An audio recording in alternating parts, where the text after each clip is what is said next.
DeepSeek DeepSeek DeepSeek DeepSeek Oh my god, what is that?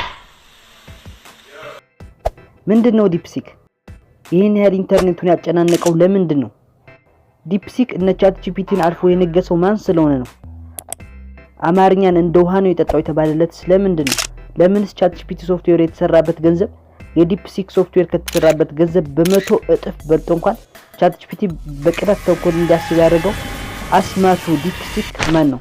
ምንስ ነው? አዎ እናንተም እንደኔ ግራ ገብታችኋል።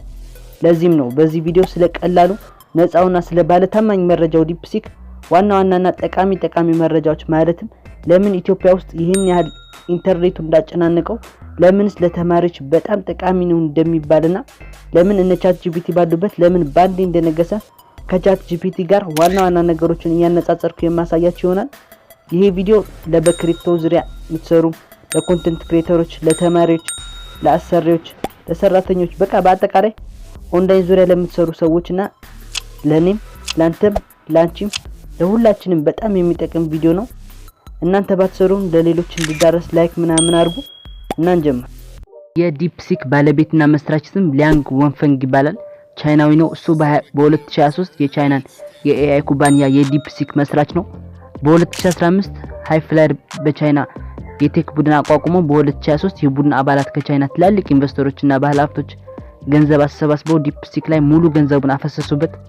ዲፕሲክ እንደ ቻት ጂፒቲ ኖርማል ቻት ቦት ሆኖ በተለቀቀ በጥቂት ቀናት ውስጥ የቴክኖሎጂ የስቶክ ማርኬትን መቆጣጠር ችሏል። የክሪፕቶ ዋጋ መቀነስም አንደኛው ምክንያት ሆኗል። እናም ሰርቶ ለመጨረስ 100 ሚሊዮን ዶላር ፈጅቶባቸዋል።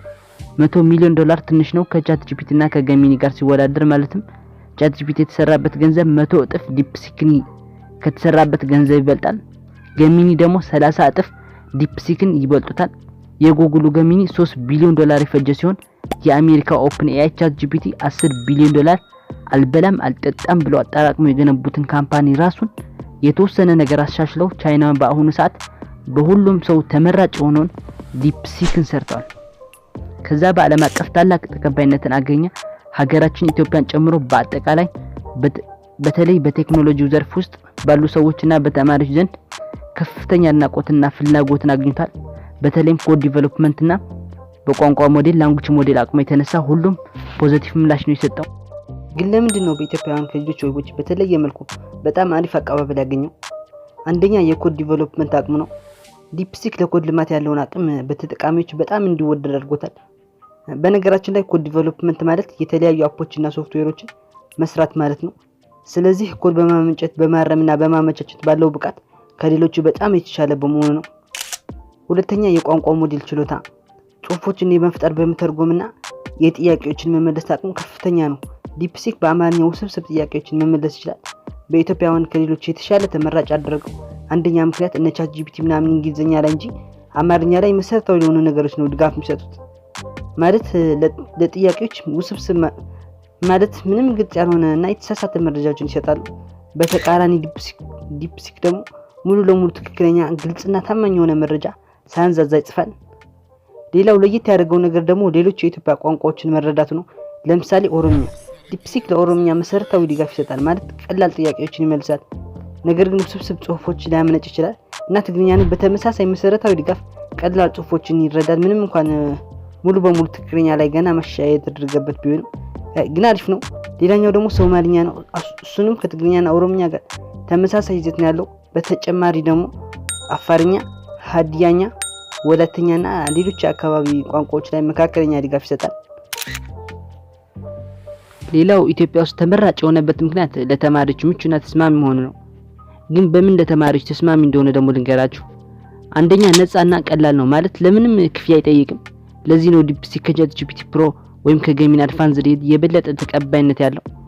ሁለተኛ ለትምህርት የተለየ የተመቻቸ ባህሪዎች፣ ረጅም ፒዲኤፎችን መጻሕፍት ያነባል። የትምህርት ማቅረቢያዎችን የምርምር ጽሁፎችን በቀላሉ ይመራምራል። ለማንኛውም አሳይመንት ጠቃሚና ቀላል ነው። እና ለፕሮግራሚንግ ተማሪዎች ደግሞ የበለጠ ጠቃሚ የሆነበት ምክንያት ፒቶን፣ ጃቫ፣ ሲ++ ኮድ ይጽፋል፣ ያርማል። ሶስተኛ ጠቃሚ የሆነበት ምክንያት ደግሞ ከሌሎች ኤአይ የበለጠ ቅድም እንደነገርኳችሁ አማርኛ ጥያቄዎችን በብቃት ይመልሳል።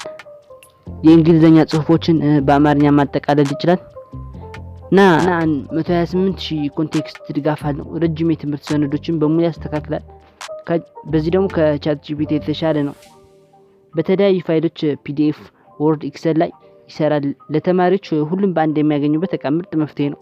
እሺ ሲቀጥል ቻት ጂፒቲ ገሚኒና ዲፕሲክን በመሰረታዊና በጠቃሚ ነገሮች ስናነጻጽራቸው ዲፕሲክ በቻይና ቴክ ቡድን የተገነባ ሲሆን ቻት ጂፒቲ በኦፕንኤአይ በማይክሮሶፍት ድጋፍ የተሰራ ነው። ገሚኒ ደግሞ የጉግል ምርት ነው ያው እንደሚታወቀው። እና ዲፕሲክ አሁንም ነፃ ነው ምክንያቱም በቻይና ኢንቨስተሮች ድጋፍ ስለሚያገኝ። ግን ምናልባት ወደፊት ፕሮሰሰር የተሰራ ይሆናል። ነገር ግን ላልተወሰነ ጊዜ ነፃ ሆኖ ይቆያል። ቻት ጂፒቲ እና ገሚኒ እየከፈላቸው የምትጠቀሙበት የፕሮሰሰር ሬት አላቸው። እና ዲፕሲክ 128000 ኮንቴክስት በነፃ ይሰጣል። ግን በአሁኑ ሰዓት የተወሰኑ ጥቃት መሳይ ነገሮች ይደርሱበት ነው የሚሉ መረጃዎች እየወጡ ነው። ያው ያጋጠማል አዲስ ስለሆነ ነው።